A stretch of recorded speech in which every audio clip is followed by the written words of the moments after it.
असदुद्दीन ओवैसी ने छत्रपति पर क्या कहा? ओवैसी को क्यों याद आए छत्रपति शिवाजी?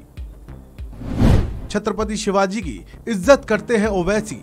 हमारे मराठा भाइयों से मैं कहना चाहूंगा कि छत्रपति शिवाजी महाराज के असदुद्दीन ओवैसी बहुत इज्जत करता था, है और रहेगा इंशाअल्लाह ताला।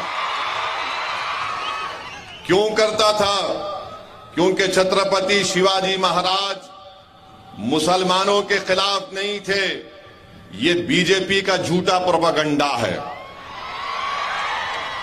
छत्रपति शिवाजी महाराज जब कल्याण को फतह किए तो कल्याण के नवाब की बहू उनके सामने लाई गई थी, तो शिवाजी महाराज ने कहा कि ये मेरी बहू की तरह है और उसको इज्जत के साथ वापस भिजा दिया।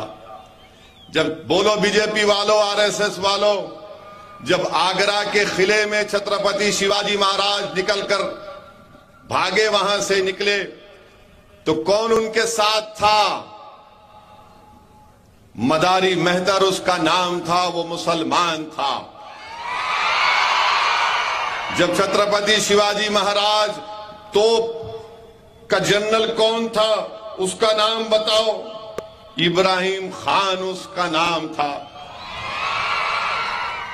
और बीजेपी वाले बताओ कि शिवाजी महाराज के पास जो पूरा लॉ का ऑफिसर था, लॉ मिनिस्टर था, कौन था?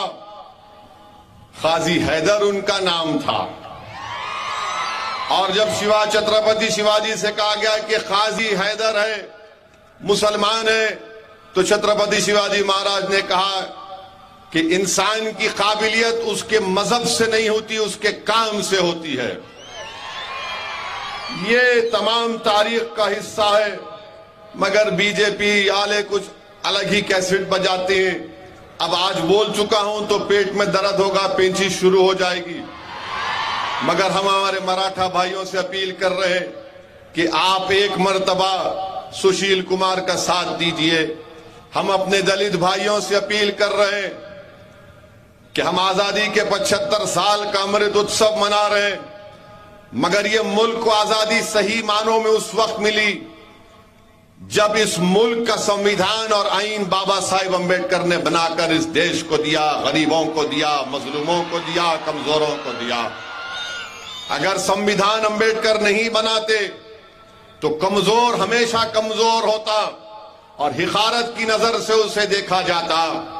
संविधान बना तो अम्बेडकर के संविधान ने पूरे भारत में ऐलान कर दिया कि राजा का बेटा और दलित का बेटा बराबर एक कुर्सी पर बैठकर अपने मुकद्दर के फैसले करेंगे।